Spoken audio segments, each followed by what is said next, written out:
مشرکین مکہ رسول کریم صلی اللہ علیہ وسلم کے بارے میں معاذ اللہ باتیں کرتے تھے تو حضور اللہ کے دیے ہوئے علم سے انہیں جان لیا کرتے تھے۔ ایک دن وہ باتیں کر رہے تھے تو باتیں کرتے کرتے نا مشرکین مکہ نے عجیب بات کر دی، نادان تھے نا، جانتے نہیں تھے، عجیب بات کر دی، کہنے لگے آہستہ بولو کہیں محمد صلی اللہ علیہ وسلم کا رب سن نہ لے، آہستہ بولو، اونچی بات نہ کرو، کہیں مصطفیٰ کریم علیہ السلام کا خدا سن نہ لے۔ تو اللہ نے آیت نازل کر دی، فرمایا نادانو وَأَسِرُّوا قَوْلَكُمْ، ابھی جہارو بھی، آہستہ بولو یا اونچا بولو۔ اور شارحین نے مفسرین نے لکھا ہے نہ بھی بولو، آہستہ بولو یا اونچا بولو، یا بے شک تم کوئی بات زبان سے ادا نہ بھی کرو، انہ علیم بذات الصدور، رب تو تمہارے دلوں کے حال جاننے والا ہے، اسے تو پتہ ہے تم نے سینے میں کیا چھپایا ہے، حسد چھپایا ہے کہ رشک چھپایا ہے، عداوت چھپائی ہے کہ محبت چھپائی ہے، اسے تو پتہ ہے، اسے خبر ہے، اس لیے کہ وہ نظر ہی تمہارے دل پہ رکھتا ہے، اسے پتہ ہے تمہارے اندر کیا ہے۔ ہم لوگوں نے نا اپنی سارے معاملات دنیا داروں سے، لوگوں سے، یاروں سے، دوستوں سے وابستہ کر لیے۔ ہمیں تعریف بھی بندوں سے چاہیے، ہمیں اچھے ہونے کا جو ڈگری ہے وہ بھی بندوں سے چاہیے، ہم بندے بڑے نیک ہیں یہ بھی لوگ کہیں تو پھر ہم مطمئن ہیں، ہم صحیح راستے پہ چل رہے ہیں یہ سند بھی بندوں سے چاہیے۔ ہر بات پر اعتماد خلق، ہر وقت لوگوں پر ہی دھیان، لوگوں پر ہی توجہ، لوگوں کے معاملات ہی ڈسکس کرنا، بھئی یہ تو تیرے ذمہ ہی نہیں، تجھے تو کہا گیا ہے کہ وَمَن يَتَوَكَّلْ عَلَى اللَّهِ، تو اپنے رب کی ذات پر بھروسہ کر، فَهُوَ حَسْبُهُ، وہ تیرے لیے دنیا میں بھی کافی ہو جائے گا، آخرت میں بھی کافی ہو جائے گا، وہ تیرے لیے کافی ہے تیرا رب رسول۔ تو اللہ رسول کی جانب توجہ کر، ہماری ساری معاملات بندوں کے ساتھ مطلب فلانے کو کیا مل رہا ہے، فلانا کدھر جا رہا ہے، فلانے کے پیسوں پہ میرا کتنا حق ہے، فلانا آگے نکل گیا، فلاں پیچھے رہ گیا، فلاں نے محبت سے نہیں دیکھا، فلاں نے یہ کر دیا، ساتھ چھوڑیں۔ یہ تو ہر وقت تو ذکر آپ کو اللہ کا کرنا تھا، یا ایھا الذین آمنوا اذکروا اللہ ذکرا کثیرا وسبحوہ بکرۃ واسیلا، یہ جو آپ ہر وقت بندے کر رہے ہیں یہ تو آپ کو حکم ہی نہیں ہے، آپ نے تو ہر وقت اللہ اللہ کرنی تھی، تو جو کام کرنے کا تھا وہ چھوڑ دیا، جو نہیں کرنا چاہیے تھا اس پہ بحث شروع کر دی، پھر دل کے اندر مد و جزر خراب ہوتے ہیں، قلبی واردات بگڑ جاتی ہے، حسد پیدا ہوتا ہے، انسان کو لالچ پیدا ہوتا ہے، انسان حریص ہو جاتا ہے، انسان لوگوں سے عداوتیں پال لیتا ہے۔ کبھی ایسا کام نہ کرے۔ شہد بڑا میٹھا ہوتا ہے، عرب کے اندر ایک درخت پایا جاتا تھا، ایلوا اس کو کہتے تھے، اس طرح ہمارے ہاں نیم نہیں ہوتی، کڑوا ترین اس کا ذائقہ ہوتا ہے، اور آپ کچھ دیر اس کو پانی میں ڈال دیں تو پانی بھی سارا کڑوا ہو جاتا ہے، چونکہ اس کے خمیر میں رب کریم نے کرواہٹ رکھی ہے، اور حکمت ہے، اس کرواہٹ کا بھی اپنی جگہ فائدہ ہے۔ لیکن حضور سید عالم صلی اللہ علیہ وسلم نے ایک مثال بیان فرمائی، اور وہ بڑی سمجھنے کی ہے۔ حضور مثالیں دیتے تھے تو کمال ہو جاتی تھی، بڑے سے بڑا ان پڑھ بندہ بھی اس کی روح تک بات اتر جاتی تھی۔ کریم محبوب علیہ السلام فرمانے لگے کہ اگر ایلوا درخت کے کچھ ٹکڑے شہد میں ڈال دیے جائیں نا تو شہد سے زیادہ میٹھی چیز کوئی نہیں ہوتی۔ تو حضور فرماتے ہیں کہ وہ ایلوا کا درخت جو ہے وہ شہد کو بھی بگاڑ دیتا ہے، اس میں کرواہٹ پیدا کر دیتا ہے، حالانکہ وہ بڑا میٹھا تھا، اپنی جگہ اس کی مٹھاس میں کوئی کسی قسم کی کمی نہیں تھی، لیکن وہ ایلوا کے درخت نے اسے بگاڑ دیا۔ اللہ کے محبوب فرماتے ہیں جس طرح ایلوا کا درخت شہد کو تباہ کر دیتا ہے نا، اس طرح حسد آدمی کے ایمان کو تباہ کر دیتا ہے۔ ایمان بڑی میٹھی چیز ہے، بڑی حسین چیز ہے، لیکن جب حسد آ گیا نا، حسد ہے کیا؟ حسد بندوں سے نہیں ہوتا، یہ سمجھ لیں۔ حسد کا مطلب، حسد کی لغوی تعریف یہ ہے کہ یہ سمجھ لینا کہ یا اللہ اسے نہیں دینا چاہیے تھا، مجھے دینا چاہیے تھا، یہ تعریف ہے۔ تو حسد ہوتا کس سے؟ حسد دراصل بندے پہ نہیں کیا جاتا، حسد کا معنی یہ ہے کہ آپ اللہ کی تقسیم پر اعتراض کر رہے ہیں، آپ کا کہنا یہ ہے کہ یا اللہ یہ تقسیم ٹھیک نہیں ہوئی، معاذ اللہ یہ ادھر چلا گیا، یہ تو ادھر آنے والی چیز تھی، تو یہ آپ نے ڈائریکٹ جو مقابلہ شروع کیا، معاذ اللہ یہ تو آپ نے اللہ کی تقسیم کے ساتھ شروع کر دی، تو پھر دل میں بگاڑ آتا ہے، پھر انسان ٹوٹ پھوٹ کا شکار ہوتا ہے، پھر وہ کمزور پڑ جاتا ہے، پھر وہ ایسی باتیں کرتا ہے جو اس کے منصب کے مطابق نہیں ہوتی، کچی بات کرتا ہے، کمزور بات۔ اللہ بہتر جانتے ہیں کون سی چیز اس نے کہاں رکھنی ہے۔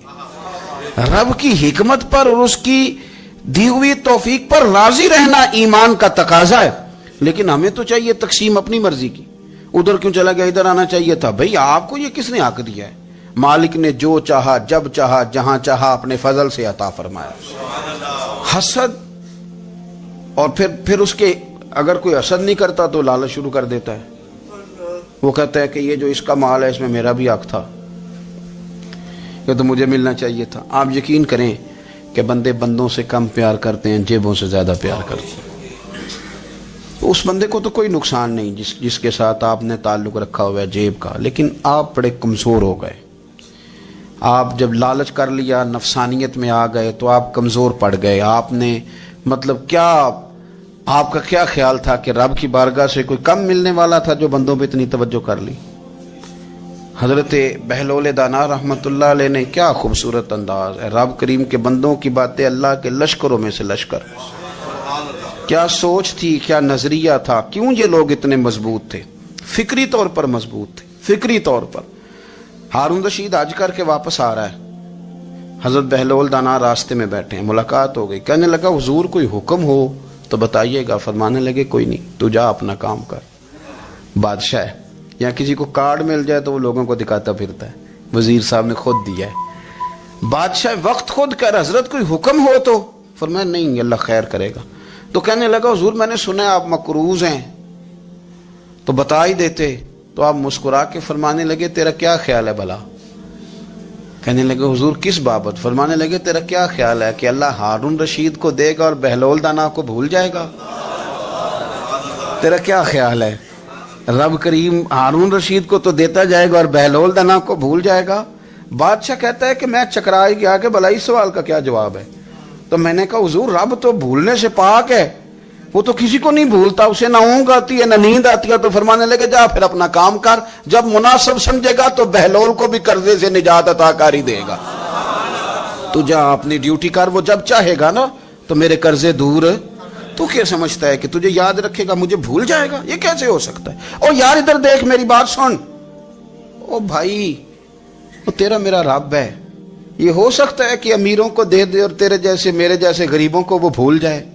یہ ہو سکتا ہے؟ تو کیوں لوگوں کی جیبوں پہ توجہ، لوگوں کی جیبوں پہ نظریں، فلانے کے پاس آ گیا تو میں رہ گیا، کس لیے؟ ہمارا رب کسی کو بھولتا نہیں ہے، کسی شخص کو وہ میرا مالک اپنے فضل سے نظر انداز نہیں کرتا، وہ سب کو نوازتا ہے، لیکن اس کی حکمت کے تقاضوں کا انتظار کرنا مسلمان کی شان ہے۔ کبھی کسی حسد میں کبھی کرنا ہو تو رشک کریں، مزہ آئے گا۔